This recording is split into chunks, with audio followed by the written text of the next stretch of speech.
వి gold trusted gold buyers మీరు తాకట్టు పెట్టిన బంగారాన్ని విడిపించి ఈ రోజు ఉన్న మార్కెట్ ధరకు కొనబడును. సార్ మీ సర్వీస్ లో టిపికల్ కేసులను చూసారు. ఇప్పుడు మీరు చెప్పారు బిస్కెట్ ప్యాకెట్ లో గంజాయి, అటువంటి ఏమన్నా ఇంత దారుణంగా ఈ విధంగా కూడా ఎక్స్పోర్ట్ చేయొచ్చు అన్నది చేస్తారు సార్. యానస్ లో కూడా పెట్టుకుని తీసుకొస్తారు. మేము మళ్ళీ కూర్చోబెట్టి యానస్ లో కూడా పెట్టుకుని తీసుకొస్తాం. యానస్ లో కూడా పెట్టుకుని తీసుకొస్తాం. దాన్ని ఎలా చెక్ చేస్తారు? దాన్ని ఒక కట్టెన్ వెనకాలకి తీసుకెళ్ళి ఆయన కూర్చోబెట్టి బయట తీస్తారు. యానస్ లో ఒక ప్యాకెట్ లో పెట్టుకుని దారం బయట పెట్టుకుంటాడు. ఆ దారం పెట్టుకుని లాగితే అది బయటకు వచ్చింది. అటువంటి సంఘటన ఎదురయ్యా మీకు? మీకు ఎలా తెలుస్తుంది వాడు యానస్ లో ఉందని? నడక తేడా తెలుస్తుంది, వాడి బిహేవియర్ తెలుస్తుంది. లోపల వాళ్ళు శతవిధాలు ట్రై చేస్తారు సార్. గంజాయి తీసుకురావడం శతవిధాలు ట్రై చేస్తారు. అందులో అనుమానం లేదు. కొంతమంది స్టేడియం నుంచి స్టేడియం అంటున్నా జైలు బయట నుంచి బాల్ ద్వారా బాల్ దారి వేస్తారు. మేము పట్టుకోవడానికి మధ్యాహ్నం మామూలుగా సాధారణంగా అవన్నీ కూడా లంచ్ బ్రేక్ టైంలో జరుగుతూ ఉంటాయి. అవన్నీ సీసీటీవీ కెమెరాలు లేనప్పుడు జరిగేయేమో. కానీ తర్వాత సార్ సీసీటీవీలు కూడా పెట్టేసిన తర్వాత మళ్ళీ ఒకవేళ ఎవరైనా మేము వెళ్ళినా కానీ మేము సీసీటీవీ సర్వేలెన్స్ చూసి చెక్ చేస్తాం అనమాట. ఆ తర్వాత ఆ కార్నర్లో వాళ్ళకి పోస్టింగ్ వాళ్ళకి చెప్తాం మేము లంచ్కి వెళ్తున్నాం జాగ్రత్త. మళ్ళీ మాకు ఇన్ఫార్మేషన్ ఖైదీలు కూడా పెడతాం. మాకు ఇన్ఫార్మ్ చెప్పేవాళ్ళని ఏదైనా వచ్చిందా ఏంటంటే ఆడు చెప్తాడు అనమాట. ఏమైనా జరిగితే ఆడు చెప్తాడు. ఈయన చూసేదాడికి ఆడు కూడా అలర్ట్గా ఉంటాడు. సార్ జైలు మాన్యువల్ ప్రకారం తప్పు చేసే పనిష్మెంట్ ఏ విధంగా ఉంటాయి? జైలు మాన్యువల్ ప్రకారంగా పనిష్మెంట్లు ఉంటాయండి. అంటే వారు ప్రిస్క్రైబ్డ్ ఉండే సబ్సిడరీ జైలు మాన్యువల్లో ఉన్నాయి ప్రిస్క్రైబ్డ్. ఆ ప్రిస్క్రైబ్డ్ ఏంటంటే ఇంటర్వ్యూలు కట్ చేయటం, ఆ తర్వాత అతనికి ములాఖాతులు తీసేయటం, తర్వాత ఏదైనా రెమిషన్ ఉంటే రెమిషన్ తగ్గించడం, అలాంటివి ఉంటాయి.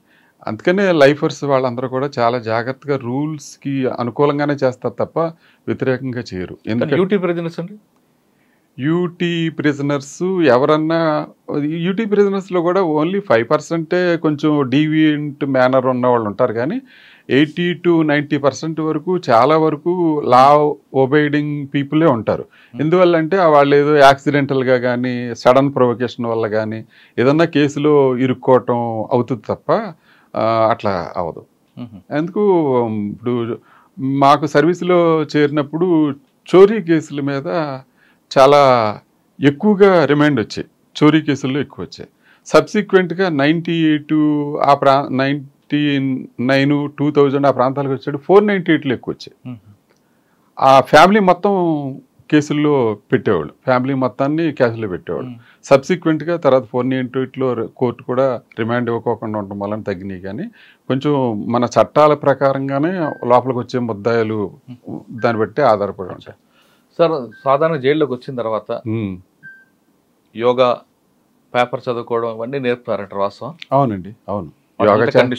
యోగా చేస్తారు. అసలు ఒక్కొక్క డిఏజీ అయితే డిఏజీ గారు అయితే ఫిజికల్ పెరేడ్కి బాగా ఇంపార్టెన్స్ ఇచ్చేవారు. వాళ్ళకి లెఫ్ట్ రైట్ చెప్పడం కానీ వాళ్ళ మూమెంట్ చేయటం కానీ అట్లా కూడా చేయించేవాడు. ఎందుకనంటే వాళ్ళు అందులో కనుక ఎంగేజ్ చేసి వాళ్ళకి యోగాలో కనుక పెట్టినట్టయితే వాళ్ళకి మిగతా డీవియేషన్ ఆలోచనలు అయితే ఉండకోకుండా ఉంటాయి. లేకపోతే idle men's brain is devil's workshop అని అట్లా అదొక ఫేమస్ ప్రోవర్బ్. కాబట్టి అట్లా కాకుండా ఉండాలనే ఈ తాపత్రయం అంతా. జైల్లోకి కొత్తగా ఒక వ్యక్తి వచ్చారనుకుంటా, ఏదో మీరు అన్నట్లుగా 498లోనో లేదంటే రోడ్ యాక్సిడెంట్లోనో అంతవరకు నేరం చేయని వ్యక్తి ఫస్ట్ టైం వచ్చినప్పుడు ఆయన తీసుకువెళ్ళి మీరు పాత నేరస్తుల మధ్యన పెడతారా లేదా సెపరేట్ పెడతారా? ముందుగా ఆయన మూవ్మెంట్స్ అబ్జర్వేషన్ చేసి క్వారంటైన్ ఎలాగుంటదండి? ముందు సెంట్రల్ జైల్లో పెద్ద జైల్స్ ఉన్నాయనుకోండి, క్వారంటైన్ ఉంటుంది. సాధారణంగా రాగానే పుట్టుమచ్చలు చూస్తారట వాస్తవం? అవునండి, అది వెరిఫై చేయాలి. లేకపోతే ఇప్పుడు కోర్టులో ఒక అతను వారెంట్ ఇచ్చారు, పుట్టుమచ్చలు ఇచ్చారు, వారెంట్ ఇచ్చారు. అతను కోర్టు నుంచి మన జైలుకి వచ్చేటప్పుడు ముద్దాయి మారిపోతే, కోర్టు నుంచి మన జైలుకి వచ్చేటప్పుడు ముద్దాయి మారిపోతే వేరేవాడు ఎవరో జైలుకి వచ్చేస్తే, అందుకని మనం అన్నీ వెరిఫై చేయాలి. సాధారణంగా డీప్గా చెప్పండి సార్. ఖైదీ లోపలికి అడ్మిన్ బ్లాక్లోకి తీసుకొచ్చిన తర్వాత ఆయన వెరిఫికేషన్ ఎలాగుంటుంది? ఏ బ్లాక్కి ఎలా కేటాయిస్తారండి? లేదు, అతను మామూలుగా మేము 2-3 మాటలు అతనితో మాట్లాడేటప్పటికి మాకు కొంచెం అర్థం అవుతుంది. మామూలుగా మాకు సైకాలజీ, క్రిమినాలజీ మీద కూడా సబ్జెక్టులు ఉన్నాయి. తమిళనాడు వెల్లూరులో అందరూ ట్రైన్ అయ్యి ఉంటారు. దాని మీద ఒక ముద్దాయితో మాట్లాడితే ఆ ముద్దాయి ఎట్లాంటి వాడు, వీటి వల్ల ఏం భయం ప్రాబ్లమ్స్ ఉంటాయి అన్నీ మీకు ఎగ్జాంపుల్ చెప్తాను. ఎవరన్నా ఒక అతను భార్యని చంపేసి జైలు కనుక వచ్చాడు అనుకోండి ఉదాహరణకి, మీకు తెలియని విషయం మా అందరికి అర్థమయ్యేది ఏంటంటే అతని దగ్గర మాకు సూసైడల్ టెండెన్సీ ఉంటుంది. తప్పు చేశారని సూసైడల్ టెండెన్సీ ఉంటుంది. కాబట్టి భార్యని చంపి కనుక జైలుకి వచ్చినట్టయితే మేము అలర్ట్ అయిపోవాలి, సావధానం అయిపోవాలి. అయిపోయి అతని మూమెంట్స్ మీద అతనికి వేరే ఒక అతన్ని అప్పచెప్పి అరే కొంచెం ఆయన జాగ్రత్తగా చూసుకోరా, బాత్రూమ్కి వెళ్ళేటప్పుడు ఏం చూసుకోవాలి, లేకపోతే జైల్లోనే సూసైడ్ చేసి చచ్చిపోతాడు. నేను గుడివాడ జైల్లో ఉండగా ఒక అతను ఇలాగే రిమాండ్కి వచ్చాడు. రిమాండ్కి వస్తే నేను మామూలుగా మాకు తెలిసిన విద్య కాబట్టి నేను ఇట్లాగే చేశాను. నేనున్నంత ఆ జైల్లో ఉన్నంతకాలం పొద్దున్న నైటు లేట్ అయింది బెయిలు. మర్నాడు ఉదయం పొద్దున్నే 6:30కే నేను రిలీజ్ చేశాను. 9:30-10 పురుగుమంది దాకా చచ్చిపోయాడు. ఎక్కడ? బయట.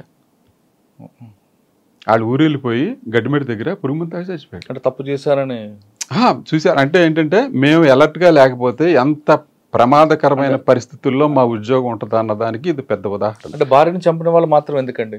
అది వీళ్ళకి ఆ సడన్ ప్రొవకేషన్లో ఆ భార్య వేరే వాళ్ళతో ఉండటం వల్ల ఏదో అట్లా చూసి ఇతను సడన్గా అయిపోయి చేసేస్తాడు తప్ప తర్వాత ఇతని మెమరీస్కి అన్నీ గుర్తొస్తాయి. ఆ ఆవిడతో ఇతను గడిపిన మధుర క్షణాలు కానీ, ఆ భార్య ఇతని పట్ల తీసుకున్న కేరు గుర్తొచ్చి కానీ, ఇట్లాంటి అవకాశాలు అయితే ఎక్కువ ఉంటాయి. ఇప్పుడు కూడా జైల్లో ఎప్పుడన్నా మీరు రేరుగా ఎవరన్నా సూసైడ్ చేసుకుంటే చాలా వరకు వీళ్ళే ఉంటారు, ఈ రీజన్తో ఉన్నవాళ్ళు ఉంటారు. సార్ అదే విధంగా దొంగతనం చేసిన వాళ్ళు కానీ, రేప్ కేసులో వచ్చిన వాళ్ళు కానీ, చిన్నపిల్లల్ని హత్య చేసిన వాళ్ళు వచ్చిన వాళ్ళ ఫీలింగ్స్ ఎలా ఉంటాయి? వాళ్ళ ఫీలింగ్స్ చాలా వరకు రొటీను క్రిమినల్స్, రొటీను అయిన వాళ్ళు అయితే వాళ్ళంత అఫెండ్ అవ్వరు. మామూలుగా కొత్తగా వచ్చిన వాళ్ళు మట్టుకి చాలా భయపడతారు. సార్ ఫస్ట్ మీరు అన్నట్లుగానే పుట్టుపచ్చలు అన్ని వెరిఫై చేసిన తర్వాత అడ్మిన్ బ్లాక్ పంపిస్తారా, లేదు హ్యాబిచువల్ అఫెండర్ ఎక్కడ ఉందో ఆ బ్లాకే లేదు? అట్లా పంపించరండి. అట్లా హ్యాబిచువల్ అఫెండర్ పంపించరు. మామూలుగా వాడిని అడ్మిషన్ తీసుకున్న తర్వాత చూస్తాం ఆ కేసుని బట్టి, ప్లస్ కేసు ఎలా ఉంది, తర్వాత అతను మాట్లాడిన తర్వాత మేము కొంచెం గ్రహిస్తాం కదా, గ్రహించిన దాన్ని బట్టి క్వారంటైన్ పంపిస్తాం, అబ్జర్వేషన్లు పెడతాం. ఎందుకనంటే అతని దగ్గర కూడా ఏదైనా ఇన్ఫెక్షన్స్ డిసీజ్ ఉంటే మొత్తం జైలు అంతా వచ్చేస్తుంది. అవును, అది కూడా ఉంటుంది కదా.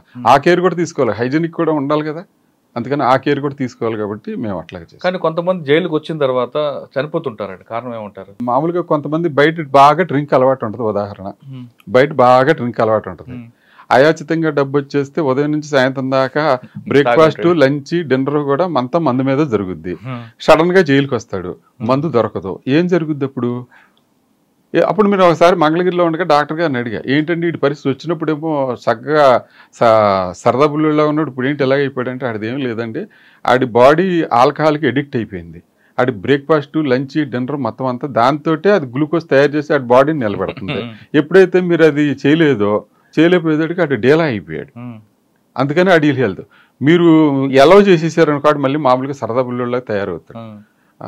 ఏదో కొంచెం సెలైన్ అది ఎక్కిచ్చారు, 2 రోజులు ఎక్సైజ్ కేసులు వచ్చినట్టున్నాడు, 2 రోజులు 3 రోజులు ఉన్నాడు. తర్వాత